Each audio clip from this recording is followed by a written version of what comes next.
मौका मिला था उस ऑपरेशन में भाग लेने का। डे और नाइट ऑपरेशन था।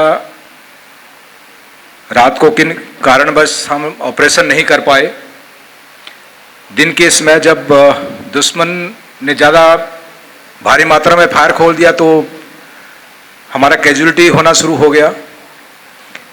तब कंपनी कमांडर साहब ने सीओ साहब जनरल जोशी साहब से बात किया और डे ऑपरेशन की परमिशन और साथ में फायर सपोर्ट, क्योंकि फायर सपोर्ट के बिना हम लोग उस एरिया में कुछ नहीं कर सकते थे।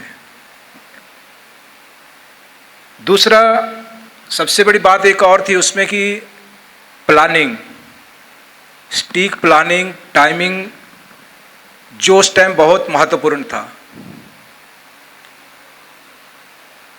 क्योंकि दुश्मन जब हाइट पे बैठा है और आप लोग नीचे से चढ़ के जा रहे हैं, 2 से 3 दिन की चढ़ाई चढ़ने के बाद, आधी लड़ाई तो आपके वहाँ पे जाने जो उसकी मौसम और वहाँ ट्रेन के साथ थी।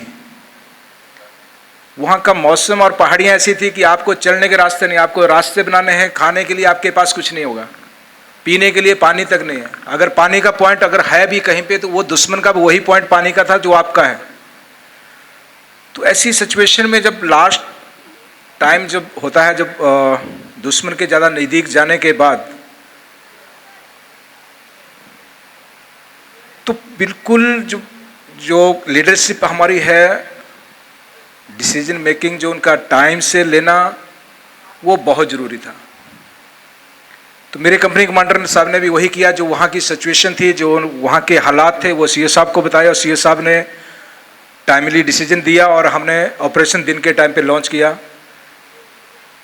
और सबसे बड़ी बात यह कि दुश्मन हाइट में होने के बावजूद भी हम लोग वहाँ तक पहुँच पाए, वो सिर्फ फायर सपोर्ट की वजह से। और वहाँ पहुँचने के बाद हमने दिन के समय अटैक किया। जो उनकी 2 यूएमजी गनें थी जो फर्स्ट बंकर पे थी, जिनको हमने बाहर निकाला था। उसके बाद सेकंड बंकर था उसको हमने कैप्चर किया। तो इन सब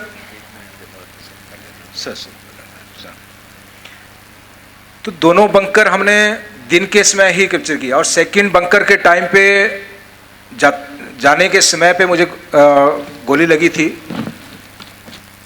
और मेरे 2 साथी उसमें परवीन और श्याम भी शहीद हो गए थे। तो सबसे बड़ी बात है कि हमारा जो ऑपरेशन था वो रुका नहीं,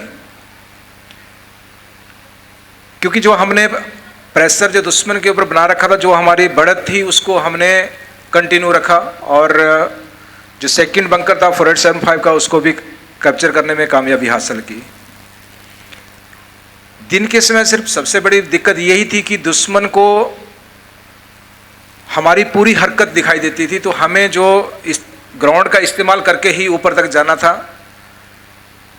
और जाने के बाद फिर ऑपरेशन करना था। तो इसलिए दोनों ऑपरेशन में पूरा दिन लग गया, दोनों संगड़ को कैप्चर करने में। शाम को तकरीबन 5 साढ़े 5 बजे के करीब जाके ऑपरेशन खत्म होगा। डॉक्टर साहब का रोल बहुत ही इम्पोर्टेंट, खासकर जैसे हमें गोली लग गई थी तो लगने के बाद जब डॉक्टर साहब हमारे पास 10 से 15 मिनट के बाद अगर आपके पास पहुंच जाते हैं तो आपके लिए वो लाइफ लाइन से कम नहीं थे। और जो हमारे डॉक्टर साहब जो हमारे साथ थे, राजेश अढ़ाऊ साहब, जो जवान उन तक पहुंचा था वो आज जीवित है, चाहे उसकी कंडीशन कैसी भी होगी। तो डॉक्टर साहब का रोल उस ऑपरेशन के दौरान हमने खुद देखा है। जो हम बोलते हैं कि डॉक्टर भगवान होता है, वो एक्चुअल में उस टाइम पे पता लगता है कि वो भगवान ही होते हैं। तो ज़्यादा समय न लेता हुआ मैं यहीं पे अपनी वाणी को विराम दूंगा। आप सबका बहुत बहुत धन्यवाद कि आप सब ने मुझे यहाँ स्टेज पर बुलाने और ये सम्मान दिया। Thank you sir. जय हिंद, जय भारत। अभी मैं योगेंद्र साहब से दरख्वास्त करूंगा 2 शब्द आके बोले।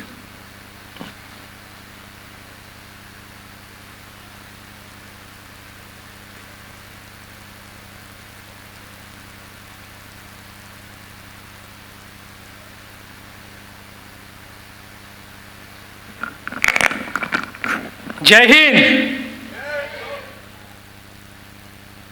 ये भारत माँ के बेटे और बेटियों की आवाज़ नहीं है, क्योंकि भारत माँ ने बेटे और बेटियां पैदा नहीं किए, भारत माँ ने तो शिंगने और शेर पैदा किए। तो जय हिंद।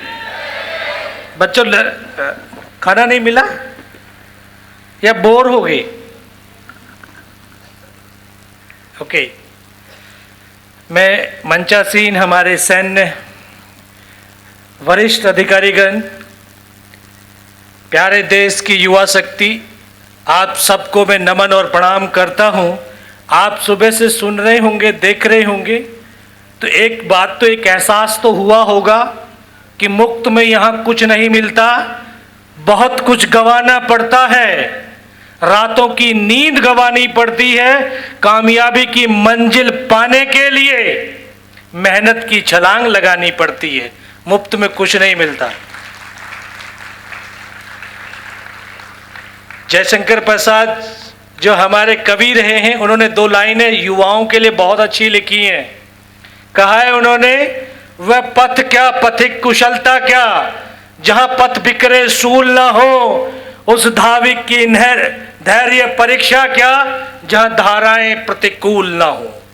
तो जब धाराएं प्रतिकूल होंगी तब आपकी क्षमता का, सक्षमता का आपको पता चलेगा कि धाराओं के प्रति समानांतर तो कोई भी नाव को बहा करके ले जाएगा, लेकिन उसके विपरीत अगर चलेंगे तो तब कैसे हम अपनी क्षमताओं का, सक्षमताओं का, योग्यताओं का प्रदर्शन करने का हमें मौका मिलेगा। मुझे भी तोलोलिंग और टाइगर हिल के ऊपर युद्ध लड़ने का सौभाग्य मिला और 19 साल की अवस्था में मात्र 2 साल की सर्विस और टाइगर हिल के ऊपर 21 जवानों की घातक प्लेटून में से 7 जवान हम ऊपर चढ़ पाए। 5 घंटे दुश्मन के साथ लगातार हमारा जो combat hand to hand fight चलता रहा और ऐसी परिस्थिति एक बार आई कि एक कदम आगे रखते हैं तो हेड शूट है और एक कदम पीछे रखते हैं तो हेड शूट है। मरना सुनिश्चित हो गया था, लेकिन मैं नमन करता हूं इस देश की माओं को जो अपने बेटे और बेटियों को संस्कार स्वरूप कहती हैं, सीने का दूध पिलाया है, सीने पर गोली खाना, कभी पीठ पर गोली मत खाना। मेरे नौजवान साथियों, कभी भविष्य में किसी सैनिक का पार्थिव शरीर देखने का सौभाग्य मिल जाए तो उसके कफन तिरंगे को हटा करके देखना, उसके सीने पर गोलियों के निशान मिलेंगे, पीठ पर आपको एक भी निशान मिलने वाला नहीं है। और सेना के अंदर एक ही शब्द होता है, एडवांस, विड्रॉल नहीं है, आगे बढ़ना है। और मां भारती ने तो शिंगने और शेर पैदा किए, डर करके और कमजोर होकर के। हमें मरना नहीं है, भागना नहीं है, बल्कि सिंगने और शेर की तरह लड़ करके, मार करके और तब मरना होगा। 5 घंटे तक लड़ते लड़ते वो दृश्य, वो परिदृश्य भी आए जो आज तक सिर्फ आपने फिल्मों में देखा होगा कि गर्दनें कटती हैं और धड़ चलते हैं। मैंने उन पलों को देखा नहीं, जिया भी है। एक साथी को सर में गोली लगते हुए देखा, उसका सर निकलते हुए बाहर देखा था। एक मेरी बगल में बैठा मेरा ट्रेनिंग का साथी, उसको सीने में गोलियां लगती हैं, पूरे फेफड़ों से खून की फुहारें लूट निकल जाती हैं। एक साथी हेल्प के लिए आगे आता है, उसकी वहां पर एक आर्टिलरी का बम गिरता है, उसकी गर्दन कट जाती है। एक और साथी आगे बढ़ता है, उसके हाथ पैर दोनों कट जाते हैं। अकेला जख्मी अवस्था में अपने साथियों की बॉडियों के बीच पड़ा हुआ था, लेकिन हिम्मत नहीं हारी थी, हताश और निराश नहीं हुआ था, विश्वास और साहस के साथ भरा हुआ था। वो सब कुछ फौज की ट्रेनिंग, आपकी लीडरशिप और फिर जो एक सबसे बड़ी चीज जो अभी मैं आज दिन में बच्चों से बात कर रहा था कि आपका एकेडमिक से आईक्यू बढ़ जाएगा, लेकिन ईक्यू नहीं बढ़ेगा। और ईक्यू आईक्यू से ज्यादा इंपॉर्टेंस होता है। जो हमारी फौज जब कोई भी काम करने के लिए चलती है तो उस ईश्वर अल्लाह वाहेगुरु का हम उसका नाम लेकर के चलते हैं। स्पिरिचुअलिटी हमारे अंदर होती है, स्पिरिचुअलिटी हमारी ईक्यू को बढ़ाती है। तो उसी स्पिरिचुअलिटी के आधार के ऊपर लड़ता रहा और आखिर में वहां पर दुश्मनों को भगाने में कामयाब हुआ और आखिरकार वहां से जब नीचे आया अपने साथियों को इन्फॉर्म किया और उसी इंफॉर्मेशन के आधार के ऊपर उस टाइगर हिल टॉप के ऊपर हमला किया गया और बिना किसी कैजुअलिटी के टॉप के ऊपर कब्जा कर लिया। टाइगर हिल की जीत कारगिल युद्ध का यू टर्न था।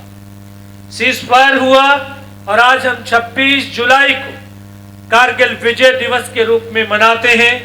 मुझे इस वर्ष जो कि कारगिल की स्वर्णिम जीत का रजत जयंती वर्ष है, उन 300 प्लस फैमिलीज से मिलने का सौभाग्य मिला जिन्होंने अपने बेटों को, जिन्होंने अपने पतियों को और उन बेटियों से, उन बेटों से जिन्होंने अपने पिता को इस राष्ट्र पर कुर्बान किया। बच्चों, हमारा फिजिक्स, केमिस्ट्री, बायोलॉजी, यही हमारा जीवन का सबसे बड़ा प्रॉब्लम्स है। अरे ये कुछ भी नहीं है। जीवन के प्रॉब्लम्स तो अभी आगे शुरू होंगे और जब कभी आपको लगे कि मैं हताश और निराश हो रहा हूं, मेरी बहुत बड़ी समस्या होगी है। आपके गांव, शहर, प्रदेश, देश के अंदर बहुत सारे ऐसी वीरांगनाएं रह रही होंगी, उनके चरणों को जाकर के छू लेना, आपकी समस्या का पल भर के अंदर समाधान हो जाएगा। उससे बड़ी प्रॉब्लम नहीं हो सकती है। देश के लिए 26 जुलाई कारगिल का युद्ध बंद हो गया था, लेकिन उन वीरांगनाओं के लिए वो जीवन का युद्ध शुरू हुआ। किसी के पेट में 2 महीने का गर्भ था तो किसी का 1 साल का बच्चा था। 25 साल उन्होंने जीवन का युद्ध लड़ा और आज हमारे लिए, हमारे देश के लिए वो वीरांगनाएं, वो वीर माताएं साहस की, आस की, विश्वास की प्रतिमूर्ति के रूप में। तो मैं आप सबसे बस इतना ही कहूंगा, जीवन संघर्षों का नाम है और संघर्ष, जितने बड़े संघर्ष होंगे उतनी बड़ी सफलता होगी। और जब जीवन में सफलताओं के लिए कमिटमेंट करना पड़ेगा, अपने आप से कमिटमेंट करना पड़ेगा। जब आप अपने आप से कमिटमेंट करेंगे, अपने आप में आत्मविश्वास से भरते हुए चले जाएंगे और यही आत्मविश्वास आपको जीवन में विजय दिलाएगा और आपको इस राष्ट्र के प्रति आपको जोड़ेगा भी। इतना ही कहते हुए मैं पुनः तमाम जो हमारे वरिष्ठ सैन्य अधिकारी हैं उनको प्रणाम करता हूं, उनको जय हिंद कहता हूं और बच्चों आपको भी नमन करता। सिर्फ 2 लाइन कहता हूं, हमने सुना होगा ये सांस ही जीवन है, जीवन ही सांस है। 1 मिनट में कितनी बार सांस लेते बच्चों? हाँ, 72 हार्ट बीट है, वो दिल की धड़कन है। हमें अपने आप से भी जुड़ना पड़ेगा। 15 से 17 बार सांस लेते हैं हम 1 मिनट के अंदर, जब हमारी औसतन आयु 65 से 70 वर्ष है। तो ये सांसों के तराने हिंद का नवगान गाएगा हमारा शौर्य ध्वज लेकर। किसका? इस भारत के युवाओं का। पूरी दुनिया कहती है भारत युवाओं का राष्ट्र है। सच में भारत युवाओं का राष्ट्र है। 65% भारत में युवा है, लेकिन दुर्भाग्य ये भी है इस 65 में से 80% को ये पता नहीं है सूरज कितने बजे निकलता है। मालूम है? नहीं मालूम। जिसका सुबह स्कूल होता है उसको मालूम है, और नहीं तो मुझे मालूम है कि आप 2:30 बजे तक कोई पढ़ता है तो कोई 2:30 बजे तक ये दिन में जो रील बनती है इंस्टाग्राम पे जाती है, इसकी लाइक चेक करते हैं। इसीलिए हम सुबह नहीं उठ पाते हैं। सुबह नहीं उठ पाते हैं तो जीवन में पॉजिटिविटी नहीं होती है। और फौज हमेशा हर काम को करने के लिए क्यों तैयार होती है? क्योंकि वो सुबह 4 बजे उठ जाती है, उस पॉजिटिव एनर्जियों के साथ टकराती है। हमेशा उसका एटीट्यूड, उसका बिहेवियर पॉजिटिविटी होता, हर काम को करने में सक्षम होती है। तो तभी कह रहा हूं कि ये सांसों के तराने हिंद का नवगान गाएगा, हमारा शौर्य ध्वज लेकर वो चंद्रयान गाएगा, हमारे प्राण माता भारती के पग समर्पित हैं, हमारे लहू का हर कतरा हिंदुस्तान गाएगा, हिंदुस्तान गाएगा। जय हिंद, जय भारत, बहुत बहुत धन्यवाद।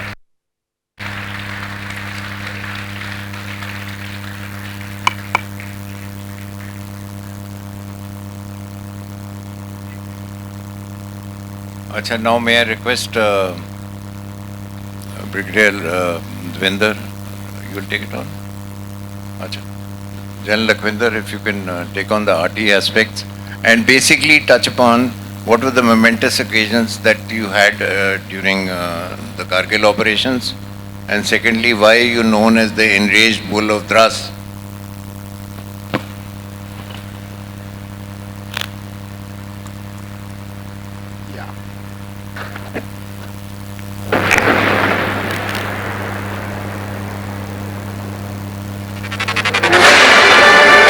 Please look at the screen.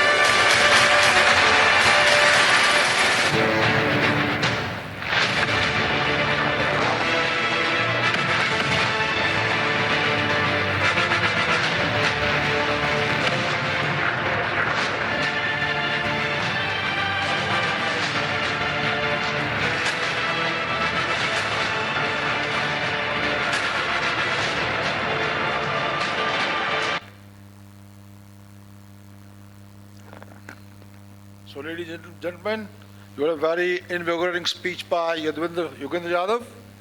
I brought your mind back to artillery and what made that possible. He did mention that without fire support, this could not have been possible. He was wrong. It was not fire support, it was firepower which made it possible. A support can't take you there. It was the will of the artillery and the power of the shell which took you there. So Kargil was a great war. We've won a great war. And in that winning of great war, artillery stood out tall, rather tall. Set a high mark not only for the Indian army, but also foreign armies. They copied it, they followed it, and till today they talk about it. Kargil was a story of the brave men of the infantry, these officers, and the artillery, both in equal proportion. What Ratchangappa said when he saw the war, after the war he came here, he said, behind the heroism of artillery lay the prowess of artillery. Otherwise, it was not possible. And I want to take you back in history. I want to take you back to 1854, cusp of 17th century, 18th century, when King Louis XIV was the king of France. A great architect, a great builder, also a great warrior. On the guns, he had got inscribed, Ultimo Ratio Regum. It's an Italian word, and it's inscribed on the guns. It meant the last word of the king, the final argument of the king. And 150 years later, Stalin in 1944, he said, artillery is god of war. And in Kargil, we proved it more than that. The Kargil War was won because of the heroics of the infantry and the power of artillery. When we reached Kargil on the 1st of June, the conditions were quite gloomy. As Amar said, he was a commander there. Before that, I was in Srinagar, and the 56th Brigade had launched a major attack on 3 features, a battalion each.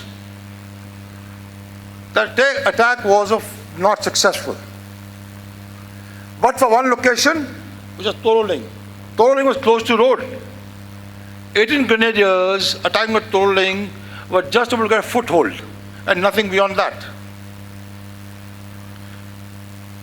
Sometime around 24th of May, I was in the Corps headquarters with Jan Sehota, the Chief of Staff, 15 Corps. The Chief of Staff is 2IC of like 2IC of a formation.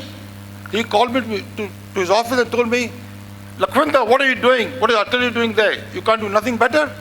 I looked at him. I said, sir, give me 4 Beaufort regiments, send me there. I'll make a change. He looked at me. I said nothing. I walked out. Providentially, this was to happen. So when Amar Rao had taken the brigade there were just about 6 batteries there. And that's all that he had. 36 guns to launch 3 battalion lag was not sufficient quality or quantity. And by the time we reached there, we had about 100 guns to us. Now we had good number of guns. How to make use of this?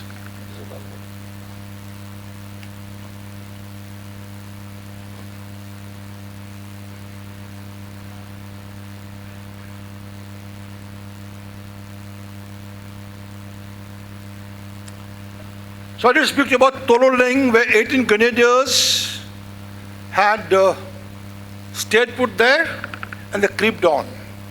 They creeped on until they were about 300 to 500 meters away from the enemy. Tololing Heights, the Barbad bunker. The 2 valiant officers of the battalion, Rajesh Adhikari, Major Rajesh Adhikari, and Lieutenant Vishwanathan. The CEO was smitten by his lack of success, so he sent these 2 officers to attack those features. The brave boys went there, they mowed down. They could not cover the last 300 meters to catch up with the enemy. So when we reached there, this was a point of major concern to us as a gunner, an artilleryman. If they could not cover the 300 meters of gap, how would they climb up to 5,000 feet, cover 5 kilometers atop the hills where enemy was sitting very strong with the machine guns, and nothing could move in those areas without his observation. So we realized that we went back to history. As somebody was saying, history is important. That if we don't do something special, out of the way, our battalions will meet the same story as what the young, brave officers of 80 Grenadiers had done. It reminded me of an operation of 1854 in Crimea, a battle of Balaclava. In the battle, there were 670 soldiers, horse riders, who were forced to attack a well-prepared Russian position. To the assault, they attacked. And by the time they finished them, there were 270 casualties in men and 370 casualties in horses. It was a battle, the most heroic battle, but most futile battle. It produced no results. So I knew if we don't do something special, then we will have a same problem with our infantry battalions, casualties. We thought we had to think out of the box. I want to take away this lesson for all the young people, the future of this country. If you don't think out of the box at difficult times, you cannot fight a war. We again went back to history. We realized that if at the time of Babur, who had used artillery for the first time in the Battle of Panipat and beaten Lodi, a much greater army, because he used 21 cannons to fire at them directly at the face. And Maharaja Ranjit Singh did the same thing later in Punjab. So 1 more minute, we are short of time. Sorry? 1 more minute, we are short of time. Sorry, I'm stopping. So gentlemen, I will try and sum it up because there's so much to talk about it. In Kargil, artillery had a lot of time, given all the time. But when we come to talking about it, you have given 1 minute. Anyway, so we went back in history and we said if those cannons could fire in so accurately, then why not the Beaufort guns? And therefore, we took 2 Beauforts and 2 field guns for trial at long distance direct firing. We put them tolling, put the best layer there. Now what is direct firing? Direct firing is when you can see the target and the gunner is seeing it. In most cases, artillery fires over the horizon, long distances. They cannot see the target. It is seen by an observer who guides the missiles or the ammunition or the firepower onto the target. In this case, we put them 4 kilometers away, put one chap called Naik Avtar Singh, who looked like a carpenter, but his hand was as sturdy as a surgeon, which was a Barbad bunker, which was a major cause of problem for 18 grenadiers. He aimed at it with prayers on lips. We fired the first shot, fell next to Barbad bunker, and next 3 shots all launched the firing there. And we heard the Pakistanis say in the intercepts, and all was there. By the way, he became a keen admirer of direct firing, and he was present for the experiment. And they said, "Hame bachao, yahan par कहर बरस रहा hai. Save us. The hell is falling on us." So then we decided, before we could try the field guns, the enemy artillery started firing on us. We pulled out and started our concept. Very simple. We said we'll fire 100 more guns to throw TNT equivalent to 1 mini nuke. So the enemy is totally pulverized. Nashta nabood kar dena usko. Finish him off. So infantry could just walk up there. And they also used direct firing Bofors and multi-barrel rocket launchers to increase the cause of this effect. Now I don't know if you know what a one mini nuke is. It's 0.1 kiloton. It's equal to 100,000 kgs. When the 100 guns fired, if one round averaged 30 kgs, at one time we fired 3,000 kg on the objective. And we fired 30 times, it was 1 mini nuke being fired. The heat produced by this was so much, the temperature of the tolling rose by a few degrees, and by next day, was shorter by 2 inches. And this is when the attack was launched by two Rajput on tolling. By 13, they captured the tolling feature. What seemed impossible was made possible. And what happened in the morning? When the attacker, whose casualty should be at least 3 to 4 times, 5 times more than the defender suffered 22 casualties, the battalion suffered 10 casualties. The casualty ratio got reversed. That was the magic of this. Our concept was validated, it was proven, and we were able to go along this. Since the time is short, I'll give you 2 more incidents which are important. Young man, then Lieutenant Joshi is sitting here, and Admiral. They were supposed to attack point 5140, the highest feature in Daras. And before that point, there was a place called Rocky area. It was a impediment for attack on this point 5140. So in their wisdom, they decided to launch a daylight attack. In the high altitude areas where even the angels fear to tread at night under the fire of enemy fire, these people thought of an unimaginable thing and a very bold step. And Amaro rang me up. He wanted some direct firing guns, Bofors. I managed them. They were sent there. And Joshi told you the direct firing went and destroyed those things. The first daylight attack of the Kargil was thus successful. He set a very high mark for the other battalions to do that. And when they reached point 5140, it was totally destroyed. They went and occupied it, and that was a great success. Let me talk about 2 more things. The next feature was Morpola Ridge. Now Morpola Ridge has 2 spurs going like this.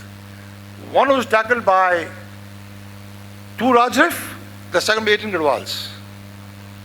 The names have no meaning for you, but I'm just telling you. So when a battalion going along one spur, 2 Rajrif, the leading company, when they reached the 3 Knoll area, there was a feature called 3 Knoll. There were 3 machine guns there. What do I tell him? One after another. He's not finishing on. The battalion was able to clear 2 machine gun positions. The third held on there. Major Acharya, the company commander, and Vijayan Thapar, the company 2IC. They tried to 2 different directions to tackle the machine gun. They could not. It was night, 12 o'clock. They sent a radio message to me, please fire direct firing Bofors. Now you cannot see the target, you cannot do that, but we had thought about this and devised the mean of firing at night. It was called direct indirect firing. The gesture there, he was told to clear off the bunker, the bunker, to give some leeway. We put a best man on the layer. We applied the data known to us. We fired the first round landing next to a bunker. The next round destroyed it. So a thin line between success and failure was transgressed by artillery. So can we... One more minute. And then of course, came .4700. It was to be tackled by 18 Garhwal rifles. And they captured 2 points, 2 shoulders of feature, 4700 and Tommy. But in the saddle, there was a machine gun position. They were creating merry hell for them. Again, this step, the CO called me up. The brigade commander called me up. We had put light firing guns on that. They fired on them, and as per what the CO says, he says, "Whoosh came the RT," and the enemy disappeared. And bullets captured it. Now, there are many incidents like this I can tell you, and do you know what Shivaru had to say? No single piece of equipment or weapon can turn the table in war. But it was one to become a game changer, it was Bofors. They changed the game in Kargil. Now don't take me amiss, not only Bofors won the war, there were 100 other guns firing too. They were able to fire so much ammunition. And I'll cut to other things, in Kargil we fired 280,000 rounds.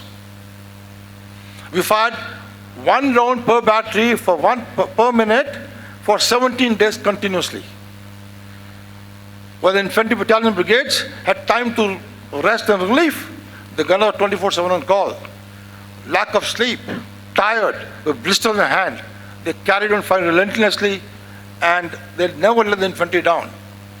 Whenever infantry was in trouble, they called for Bofors. General Mohinderpuri said, infantry started taking Bofors as a section weapon. They would use it so.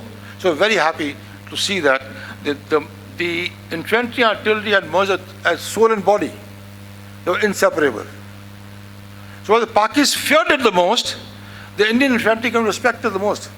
It was a pleasure to see infantry after coming as sojourn or victory sojourn, they would come to gun areas and salute them.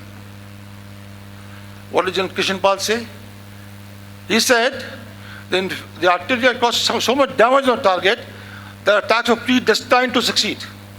There was no way they could not succeed. And Captain P. Marcus of US Navy, he wrote, Sir, we've overshot. In his thesis, 1 minute. In his thesis, he wrote, the 130 Bofors, most of them came under the charge of one of the most innovative leaders of the Indian Army, Brigadier Lakhvinder Singh. If not for artillery, the infantry would never reach there. And the tallest compliment came to us from Pakistan Chief Army Staff. When our ex-High Commissioner went to meet him in a party, he said, the way your artillery was used, we were forced to vacate the heights, but we never left those heights. So with this, I think I'll bring an end to it because there's a time shortage. There's so much more to do. Artillery came of age as a combat arm. It's not a fire support, it's a fire power, which changed the battle. And now in Ukraine, what is happening? When everything else has failed, it's the artillery battles going on. The high-end autonomous batteries are firing on that, and they are doing a great job of it. So future of the cutting edge of the army, armed force is going to be artillery, firepower. Thank you very much. Thank you, General Lakhvinder, for giving us so much of insight as far as firepower, which was required in the Kargil operations with the infantry. And it played quite a major role as far as our successes that we achieved in Toluling, 5140, Tiger Hill, and elsewhere in other various objectives. Now, due to shortage of time, we've covered most of the things except Batalic sector, which we'll do it in the next session. But I'll invite any question answers that we have now. Yeah, please. Yeah, please. Please give your name and school. Somebody give him the mic.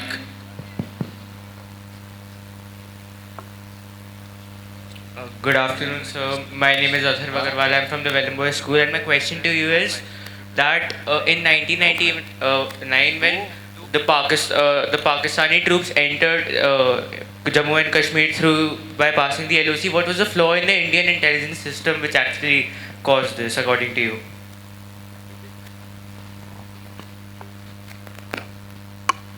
Yeah, so, in any war, the first casualty is intelligence. That you must always remember. But yeah, definitely this time the intelligence did fail us because the kind of infiltration that had happened all across, the Pakistani soldiers had infiltrated across a large number of areas and came and occupied, these heights which are dominating the National Highway 1 Alpha. So while the situation that time was not so good, but presently the situation has changed completely and now our intelligence is much, much better.